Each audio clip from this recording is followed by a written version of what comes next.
నమస్తే, నా పేరు తేజస్విని. బీసీఎన్ న్యూస్ కి స్వాగతం. ముందుగా ముఖ్యాంశాలు. లోక్సభలో అమరావతికి చట్టబద్ధత కల్పిస్తూ బిల్లు ఆమోదం. ఇది ఆంధ్రుల ఆత్మగౌరవానికి ప్రతీకని సీఎం చంద్రబాబు వ్యాఖ్య. అమరావతి ప్రజల రాజధాని కాదు, స్కామ్ల రాజధాని. తీవ్రస్థాయిలో విమర్శలు గుప్పించిన మాజీ ముఖ్యమంత్రి వైసీపీ అధ్యక్షుడు జగన్మోహన్ రెడ్డి. రైతుల గౌరవం సామాజిక ఒప్పందమే అమరావతి అని ఎంపీ పురంధరేశ్వరి ఉద్ఘాటన. 3 రాజధానుల నిర్ణయం పూర్తిగా అవివేకపూరితమని విమర్శలు. వాడపల్లిలో వైభవంగా శ్రీ వెంకటేశ్వర స్వామివారి వార్షిక దివ్య కళ్యాణ మహోత్సవాలు. గోవిందనామస్మరణ నడుమ కన్నుల పండుగగా సాగిన స్వామివారి తెప్పోత్సవం. ఆంధ్రప్రదేశ్ ఏకైక రాజధానిగా అమరావతికి చట్టబద్దత కల్పిస్తూ లోక్సభలో బిల్లు ఆమోదం పొందడంపై ముఖ్యమంత్రి చంద్రబాబు హర్షం వ్యక్తం చేశారు. ఇది ఆంధ్రుల ఆత్మగౌరవానికి, ప్రజల ఆకాంక్షలకు లభించిన గౌరవమని ఆయన అభివర్ణించారు. ఈ చారిత్రాత్మక పరిణామంతో రాజధాని భవిష్యత్తుపై నెలకొన్న సందిగ్ధతకు శాశ్వతంగా తెరపడిందని స్పష్టం చేశారు. ఈ బిల్లు ఆమోదానికి సహకరించిన కేంద్ర ప్రభుత్వానికి ప్రధాని మోదీ, కేంద్ర హోంమంత్రి అమిత్ షాకు ముఖ్యమంత్రి హృదయపూర్వక ధన్యవాదాలు తెలియజేశారు. లోక్సభలో బిల్లుకు మద్దతు పలికిన అన్ని రాజకీయ పార్టీలకు రాష్ట్ర ప్రజల తరపున ధన్యవాదాలు తెలియజేశారు. ఈ రోజే ఒక చరిత్ర, 3 ముక్కలాట, 3 రాజధానులు, రాష్ట్రాన్ని విధ్వంసం చేసి ఆనందం పొందారు. మొన్న కూడా నేను ఒక చట్టం తీసుకొచ్చే మునుపు కేంద్రం ఒక తీర్మానం పంపిస్తే ఇమ్మీడియట్ గా చేస్తామని అడిగితే నేను ఆగం మేఘాలపైన అసెంబ్లీ సమావేశం పెట్టి ఢిల్లీకి పంపించాం. అసెంబ్లీ సమావేశాలకు కూడా రాలేదు. అది ఒక రాజకీయ పార్టీ ఎట్లా ఊహిస్తారో మీరు నాకు అర్థం కాల. ఇంకా ఎవరైనా ఈ రాష్ట్రంలో వైఎస్ఆర్ కాంగ్రెస్ పార్టీ అని చెప్పుకోవాలంటే సిగ్గుపడాలి తప్ప అలాంటి పార్టీ వల్ల మనకు వచ్చే లాభం ఏమీ లేదని కూడా మరొకసారి విజ్ఞప్తి చేస్తున్నాను. ఈరోజు పార్లమెంట్లో కేంద్ర ప్రభుత్వం బిల్లు ప్రవేశపెట్టారు. రేపు రాజ్యసభకు కూడా వస్తుంది. ఇంకా రాబోయే రోజుల్లో అమరావతిని ఇంచు కూడా కదిలించలేరు. అమరావతి ప్రజా రాజధాని, అవునా కాదా? ఆంధ్రప్రదేశ్ రాష్ట్రానికి ఏకైక రాజధాని అదే అమరావతి. అమరావతి రాజధాని వాళ్ళు గట్టిగా చప్పట్లు కొట్టి మీ హర్షాన్ని, ఆమోదాన్ని తెలియజేయండి. ఒక వ్యక్తికి ఒక అడ్రస్ ఉండాలి, ఒక రాష్ట్రానికి ఒక రాజధాని ఉండాలి. అలాంటి రాజధానిని విధ్వంసం చేసి ఎడారి అని, లేకపోతే శ్మశానమని, ముంపు ప్రాంతం అని ఎగతాళి చేసి మనకు రాజధాని కూడా లేకుండా చేసే పరిస్థితికి వచ్చారు. దేశంలో అతిపెద్ద స్కామ్ కు క్యాపిటల్ అమరావతి అని, అది అసలు ప్రజల రాజధాని కాదని, స్కామ్ల రాజధాని అని మాజీ ముఖ్యమంత్రి వైసీపీ అధ్యక్షుడు జగన్మోహన్ రెడ్డి ఆరోపించారు. అమరావతికి ఎప్పుడూ వ్యతిరేకం కాదన్న ఆయన అప్పుడు ఇప్పుడు ఎప్పుడు తమది అదే మాట అని, ఇంకా చెప్పాలంటే రాష్ట్రంలో ఏ ప్రాంతానికి తమ పార్టీ వ్యతిరేకం కాదని వెల్లడించారు. అమరావతి నిర్మాణాల్లో సీఎం చంద్రబాబు అంతులేని అవినీతి చేస్తున్నారని, దీన్ని ప్రశ్నిస్తే అమరావతి వ్యతిరేకులను ముద్ర వేసి దుష్ప్రచారం చేస్తున్నారని ఆక్షేపించారు. మచిలీపట్నం, విజయవాడ, గుంటూరు పరిధిలో మవిగన్ పేరుతో రాజధాని ఏర్పాటు చేయాలని సూచించారు. సాక్షాత్తు కేంద్ర ప్రభుత్వం కూడా రాజధాని అనేది రాష్ట్రాల ఇష్టం అంటూ అధికారికంగా వీళ్ళు మన ఏపీ హైకోర్టులో కౌంటర్ అఫిడవిట్ కూడా దాఖలు చేసినారు. కేంద్ర ప్రభుత్వం ఆంధ్రప్రదేశ్ హైకోర్టులో ఒక కౌంటర్ అఫిడవిట్ కూడా దాఖలు చేసినారు. ఈ మేరకు రాజధాని విషయంలో కేంద్ర ప్రభుత్వానికి ఎలాంటి పాత్ర లేదు అని కూడా ఆ అఫిడవిట్లో వాళ్ళు పేర్కొన్నారు. మన కళ్ళ ఎదుటే 2000 సంవత్సరంలో కేంద్రం కొత్తగా 2000 సంవత్సరంలో ఉత్తరాఖండ్, జార్ఖండ్, ఛత్తీస్గఢ్ రాష్ట్రాలను కేంద్రము తీసుకొచ్చింది. మన కళ్ళ ముందని 2000 సంవత్సరంలో ఆ రాష్ట్రాలకు రాజధానులు ఎలా వచ్చాయి? కేంద్రం ఏదైనా డిసైడ్ చేసిందా? కేంద్రం నిర్ణయించలేదే. ఆయా రాష్ట్రాలు వాళ్ళు నిర్ణయించుకున్నారు. మరి ఎవరికి వర్తించింది? మరి 7 ఏళ్లుగా నేను చంద్రబాబు నాయుడు గారిని అడుగుతా ఉన్నా, మరి 7 ఏళ్లుగా మీరే ముఖ్యమంత్రిగా ఉండి, మొదటి టర్మ్ 5 సంవత్సరాలు, తర్వాత ఇప్పుడు 2 సంవత్సరాలు, మరి 7 ఏళ్ళు మీరే ముఖ్యమంత్రిగా ఉండి 1,00,000 ఎకరాల అమరావతిలో ఇంతవరకు కట్టింది ఎంత? 1,00,000 ఎకరాల అమరావతిలో ఈయన 7 ఏళ్ళు ముఖ్యమంత్రిగా ఉంటూ అమరావతి అనేది తన పెట్ ప్రాజెక్ట్ అంటూ తాను నినాదమిస్తూ తాను ఇంతవరకు కట్టింది ఎంత? నిజంగా సెల్ఫ్ ఫైనాన్స్ ప్రాజెక్ట్ అయ్యిందా? ఇది నిజంగా అమరావతి అని సెల్ఫ్ ఫైనాన్సా? ఈయన డబ్బా కొడతానట్టుగా కొట్టినట్టుగా? ఏ దేశం పోతే ఆ దేశం బొమ్మలు ఈయన చూపిస్తాడు. ఏ దేశం ఈయన పోయినా ఆ దేశం బొమ్మలు చూపిస్తాడు. చూపించి అదిగో ఇదే అమరావతి అని అంటాడు. మరి ఎంతవరకు వచ్చిందని అడుగుతా ఉన్నా. ఆ దేశాలు ఇక్కడ ఏమైనా కనపడుతున్నాయా? కనీసం భూములు ఇచ్చిన రైతులకు చెప్పిన హామీలైనా నెరవేర్చాడా ఈ పెద్ద మనిషి? మొదట తీసుకున్న 50,000 ఎకరాల్లో, వెరీ ఇంపార్టెంట్ ఇది, మొదట తీసుకున్న 50,000 ఎకరాల్లోనే రోడ్లు, కేవలం రోడ్లు, కరెంటు, డ్రైనేజ్ అంటే సీవరేజ్, వాటర్, వీటి కల్పనకి అయ్యే ఖర్చు చంద్రబాబు నాయుడు గారు స్వయాన లెక్కల ప్రకారమే,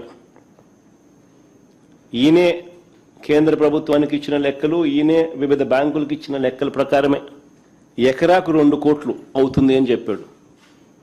అంటే 50,000 ఎకరాలకు అయ్యే 1,00,000 కోట్లకే దిక్కు లేదనుకుంటే, 1,00,000 కోట్లకే దిక్కు లేదనుకుంటే ఇప్పుడు సడన్గా మరో 50,000 ఎకరాలు దీనికి అదనంగా అయ్యే ఖర్చు, దీనికి సడన్గా అదనంగా మరో 50,000 ఎకరాలు యాడ్ చేస్తున్నాడు ఇంతకు ముందున్న 50,000 ఎకరాలు. దానికయ్యే మళ్ళా అదనంగా మరో 1,00,000 కోట్ల రూపాయలు. ఇలా అమరావతిని ఎందుకు పెంచాల్సి వస్తూ ఉంది? ఎందుకు పెంచుకుంటూ పోతున్నారు? ఆ డబ్బులు ఎలా వస్తాయి అంటే 1,00,000 ఎకరాల్లో, ఆ 1,00,000 ఎకరాల్లో కేవలం రోడ్లు వేయడానికి, కేవలం కరెంట్ ఇవ్వడానికి, కేవలం సీవరేజ్ వ్యవస్థ క్రియేట్ చేయడం కోసం, కేవలం నీటి వ్యవస్థ క్రియేట్ చేయడం కోసం, బేసిక్ ఇన్ఫ్రాస్ట్రక్చర్ క్రియేట్ చేయడం కోసం ఈ 1,00,000 ఎకరాలలో 2,00,000 కోట్లు కావాలి అని వీళ్ళు చెప్పిన లెక్కల ప్రకారమే. మరి ఈ డబ్బులు ఎలా వస్తాయి? ఎన్ని సంవత్సరాలు పడుతుంది? ఆంధ్రప్రదేశ్కు ఏకైక రాజధాని అమరావతి శాశ్వతంగా నిలవాలని, ఇది రాష్ట్రానికి గర్వకారణం కావాలని బీజేపీ ఎంపీ దగ్గుపాటి పురంధరేశ్వరి అన్నారు. అమరావతి అనేది కేవలం రాజధాని మాత్రమే కాదని, అదొక విశ్వాసం, త్యాగం, సామాజిక ఒప్పందం అని ఆమె అభివర్ణించారు. లోక్సభలో అమరావతి చట్టబద్దత బిల్లు ప్రవేశపెట్టిన సందర్భంగా ఆమె ప్రసంగించారు. అమరావతి అంశం ఒక వివాదం కాదని, ప్రజల పట్ల ప్రభుత్వానికి ఉన్న నమ్మకాన్ని నిలబెట్టుకోవడానికి ఇదొక పరీక్షని కీలక వ్యాఖ్యలు చేశారు. Pradesh was bifurcated in 2014, sir, leaving Hyderabad, the joint capital of the newly formed state of Telangana as well as the residual state of Andhra Pradesh. Andhra Pradesh needed a new administrative center. Amaravati, sir, keeping in mind its spiritual, its historical, as well as its religious significance in mind, was actually identified to be the capital of our state.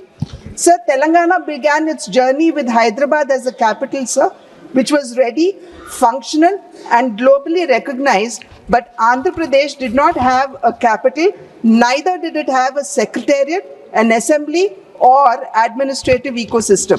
Sir, on the 8th of February 2014, sir, that should be considered a black day in the annals of Indian parliamentary history, because it was on that day, sir, that the doors were shut, the cameras were shut down, there was no healthy discussion, but yet a state was bifurcated on the floor of the house, sir. 5 crore people of Andhra Pradesh, they accepted the loss peacefully and constitutionally, keeping the nation's interest in mind. That quiet dignity, sir, laid the emotional foundation for our capital, Amaravati. There were 3 states, sir. I would like to remind the House that in the year 2000, when one of the greatest statesmen of our country, Shri Atal Bihari Vajpayee ji, was the Prime Minister of our country, 3 states were formed, sir: Jharkhand, Chhattisgarh, and Uttarakhand. And all of them, sir, they did get as their hereditary a capital, or for that matter, an area was identified to be the capital of the state. But Andhra was subjected to deep humiliation, and this was probably the first state in the entire history, sir, where a state was created, a residual state was left, sir, with no capital at all. Sir, there was absolutely no coercion, and just one call by the centre, sir, it had seen 29,000 farmers come forward to contribute, or rather give up 34,000 hectares of 34,000 acres of fertile land, sir, for construction of capital Amaravati. Therefore, Amaravati, sir, is not a mere transaction, but it is a social covenant.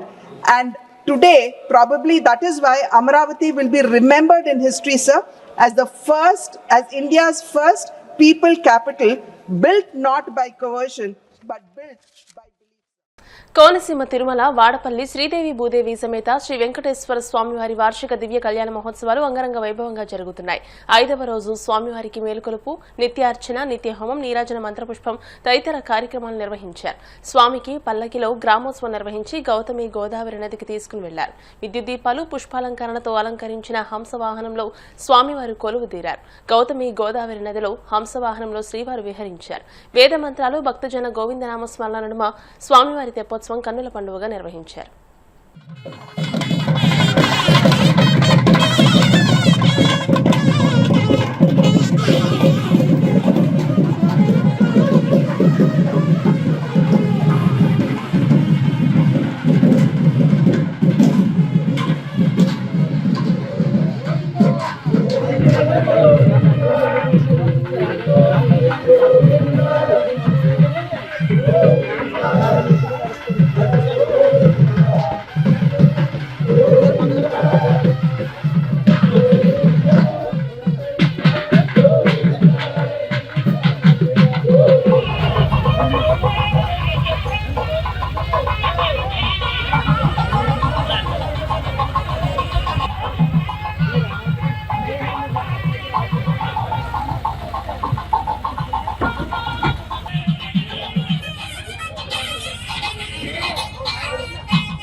चोदवल्लभामिन्यस्य पाराय देवन्दाहं दीर्घमायुरस्तु आवत्सन्दो सानस्यमस्तु अगञ्जारक्तञ्जायवृत्तिरस्तु प्राचरप्रयमेदाधाच्यदा अर्चन्दबुद्धगावदवर्णदुष्णवर्चदा प्राचदा अध्वारान्दरादर्शान्नित्यवसेवापते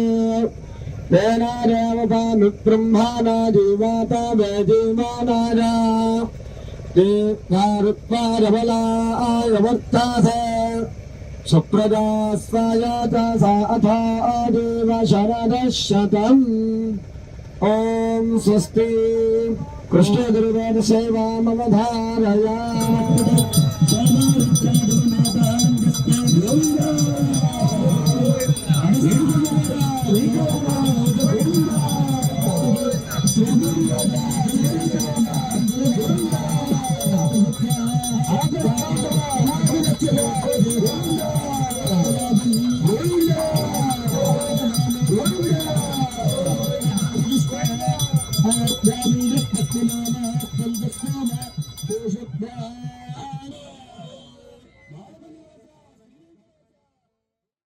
ఇప్పుడు కాసేపు ప్రకటనలు.